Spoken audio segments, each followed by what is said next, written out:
Praise lord, అందరికీ వందనాలు. ప్రియులారా, దేవుని కృపను బట్టి నేను చాలా బాగున్నాను. మీరందరూ కూడా బాగున్నారని ఆశిస్తున్నాను. ఈరోజు ఒక ప్రాముఖ్యమైన విషయాన్ని మీతో పంచుకోవాలని మీ ముందుకు వచ్చాను. అదేంటంటే, ఈ కాలంలో యుద్ధాలు చాలా బాగా జరుగుతున్నాయండి. చాలా దారుణంగా కూడా జరుగుతున్నాయి. ఎవరెవరి మధ్య మీ అందరికీ తెలుసు, ఇరాన్, ఇజ్రాయెల్, అమెరికా. వీటి మధ్య యుద్ధాలు ఎంతో దారుణంగా జరిగాయి. ఎన్నో మిసైల్స్ దాడి చేశారు. ఆ దాడిలో ఎంతోమంది చిన్నపిల్లలు సహా ప్రాణాలు కోల్పోయారు. మీరు బాగా గమనించినట్లయితే ఇప్పుడు కూడా ఆ యుద్ధం జరుగుతూనే ఉంది. ఈ యుద్ధాన్ని చూసిన క్రైస్తవులు చాలామంది భయపడిపోతున్నారండి. నాకు చాలామంది మెసేజ్ చేస్తున్నారు, బ్రదర్, ప్రైజ్ లార్డ్ బ్రదర్, ఇలా మేము ఈ దేశంలో ఉన్నాము, మిసైల్స్ అన్నీ కూడా చాలా వేస్తున్నారు, మా కోసం ప్రార్థన చేయండి, మా ప్రాణాలు పోకుండా కాపాడడానికి మీరు ప్రార్థన చేయండి అని చెప్పి చాలామంది అడుగుతున్నారు. మీరు జాగ్రత్తగా గమనిస్తే ఇలాంటి యుద్ధాలు జరుగుతాయి. ఇలాంటి యుద్ధాలు జరిగినప్పుడు మనం భయపడాల్సిన అవసరం ఉందండి.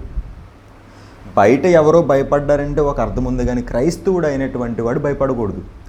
ఎందుకు భయపడకూడదు అంటున్నానంటే, ఇలాంటి యుద్ధాలు జరుగుతాయని, ఇలాంటివన్నీ జరుగుతాయని ముందే దేవుడు చెప్పాడు కదా. ఎక్కడ చెప్పాడు చూడండి, మత్తయి సువార్త 24వ అధ్యాయము. మత్తయి సువార్త 24వ అధ్యాయము. మత్తయి సువార్త 24వ అధ్యాయము 6వ వచనం చూడండి. మరియు మీరు యుద్ధములను గూర్చి, యుద్ధ సమాచారములను గూర్చి వినబోదురు. మీరు కలవరపడకుండా చూచుకొనిడి, ఇవి జరగవలసి ఉన్నవి కానీ అంతము వెంటనే రాదు. అంటే దేవుడు ముందే రాయించాడు కదా, ఇలాంటి యుద్ధాలు జరిగితే యుద్ధ సమాచారం వస్తుంది, ఇలాంటి సమయాల్లో మీరు భయపడకూడదు, ధైర్యంగా ఉండాలి, కలవరపడకండి అని కూడా రాయించాడు. అంటే ఇలాంటి యుద్ధాలు జరుగుతాయని, ఇలాంటి యుద్ధ సమాచారాలు వస్తాయని దేవుడు ముందే రాయించాడు. ఎందుకు రాయించాడంటే, దేవుని కోసం బ్రతికే నువ్వు ధైర్యంగా ఉండాలని. నువ్వు భయపడకూడదు. ఎందుకు నీకు భయం? నిజంగా క్రైస్తవుడు అయినటువంటి వాడు ఏంటి భయపడ్డండి, భయపడ్డు. అందుకే దేవుడు రాయించాడు సామెతల గ్రంథము 26వ అధ్యాయం అండి. సామెతల గ్రంథము 26వ అధ్యాయము, క్షమించాలి, సామెతల గ్రంథము 28వ అధ్యాయము 1వ వచనము. నీతిమంతులు సింహము వలె ధైర్యముగా నుందురు. నీతిమంతులు ఎలా ఉంటారంట? సింహము వలె ధైర్యంగా ఉంటారంట. మీరు ఒక సింహాన్ని చూడండి, అడవిలో ఎవ్వరికీ భయపడదండి. పెద్ద ఏనుగు వచ్చినా, పెద్ద పులే వచ్చినా, ఏది వచ్చినా జడవకుండా, భయపడకుండా ఉండేటువంటి జంతువు ఏంటంటే సింహం అండి. ఈరోజు నీతిమంతులు కూడా సింహం వలె ధైర్యంగా ఉంటారన్నాడు దేవుడు. ఎందుకో తెలుసా? నీతిమంతుడు అనేవాడు తప్పు చేయడండి. ఒకవేళ చనిపోయినా ఎక్కడికి వెళ్తాడు నీతిమంతుడు? దేవుని దగ్గరికి వెళ్తాడనే నమ్మకం కలిగి ఉంటాడు. బ్రతికితే భూమి మీద దేవుని కోసం బ్రతుకుతాడు, చనిపోతే దేవుని పక్కన తన సింహాసనంలో ఉంటాడు. భయపడాల్సిన అవసరం లేదు. నువ్వు నిజంగా దేవుని కోసం బ్రతికే వ్యక్తివైతే, నువ్వు నిజంగా దేవునిలో ఎదిగే వ్యక్తివైతే నువ్వు ఎవ్వరికీ భయపడాల్సిన అవసరం లేదు. ఎలాంటి యుద్ధాలకి అస్సలు భయపడాల్సిన అవసరం లేదు. నిజంగానే ఒకవేళ ఎలాంటి మిసైల్ వచ్చి నీ మీద పడిపోయి నువ్వు చచ్చిపోయినా ఎక్కడికి వెళ్తావు? దేవుడి దగ్గరికి వెళ్తావమ్మా. ఎందుకంటే నువ్వు నీతిమంతుడువు, నీతిమంతురాలువు. దేవుని కోసం బ్రతికే వాళ్ళు భయపడక్కర్లేదు.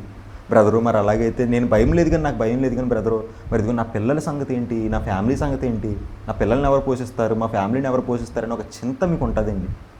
ఇలాంటి చింతకు కూడా దేవుడు నిజంగా అద్భుతమండి. బైబిల్ అద్భుతం. ఆ బైబిల్లో ఒక మాట రాయించాడు చూడండి, మత్తయి సువార్త 6వ అధ్యాయము. మత్తయి సువార్త 6వ అధ్యాయము 26వ వచనం, 25 నుంచి చదువుతాను చూడండి.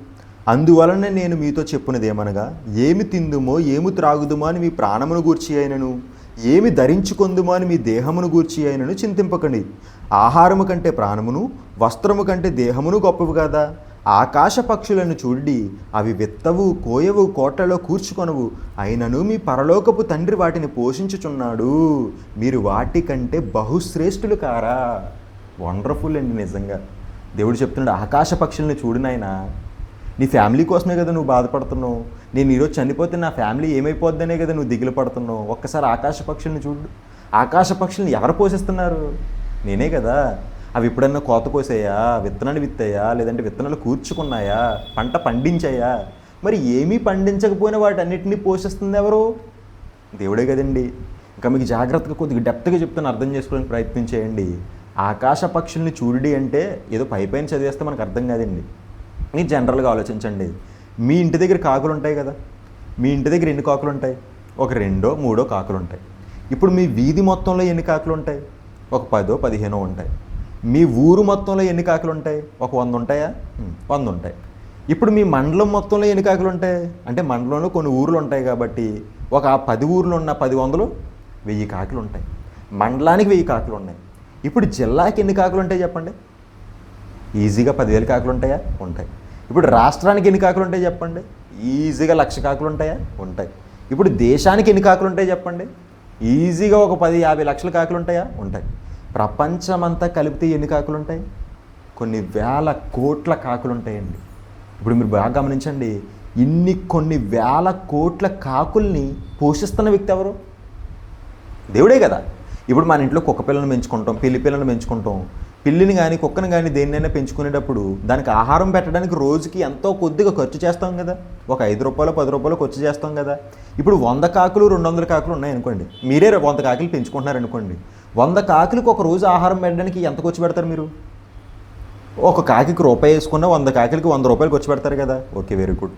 ఇప్పుడు 1,00,000 కాకులకి ఒక రోజు భోజనం పెట్టాలంటే ఎంత ఖర్చు పెట్టాలి? 1,00,000 రూపాయలు.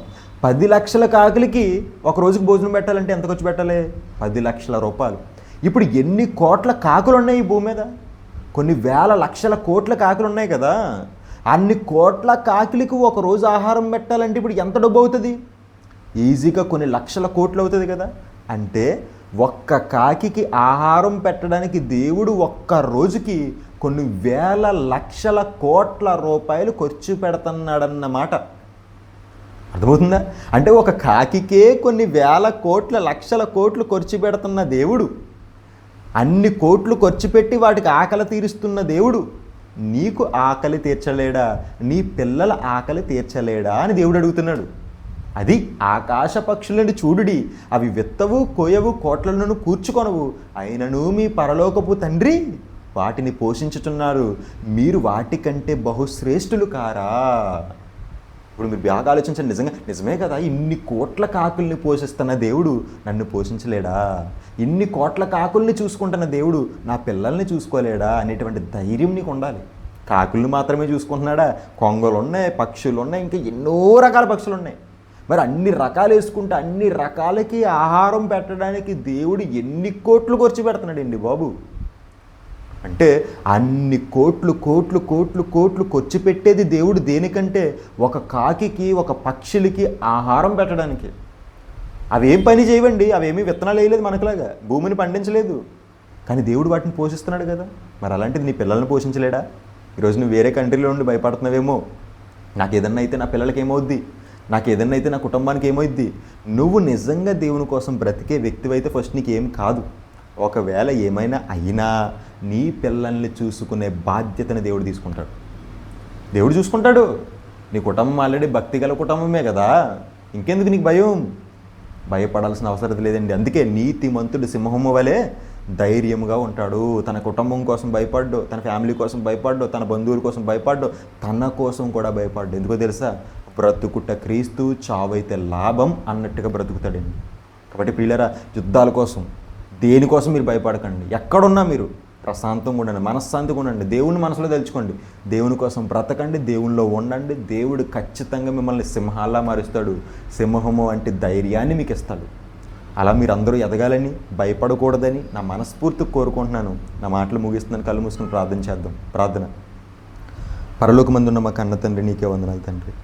సహాయం చేశారు నాన్న, కృప చూపించారు తండ్రి, అందుని బట్టి వందనాలు. మంచి విషయాలు తండ్రి మీరు మాకు నేర్పించారు తండ్రి. నిజమే తండ్రి, నీతిమంతుడు తండ్రి సింహం వల్లే ధైర్యంగా ఉంటారని మీరు మాకు తెలియజేశారు తండ్రి.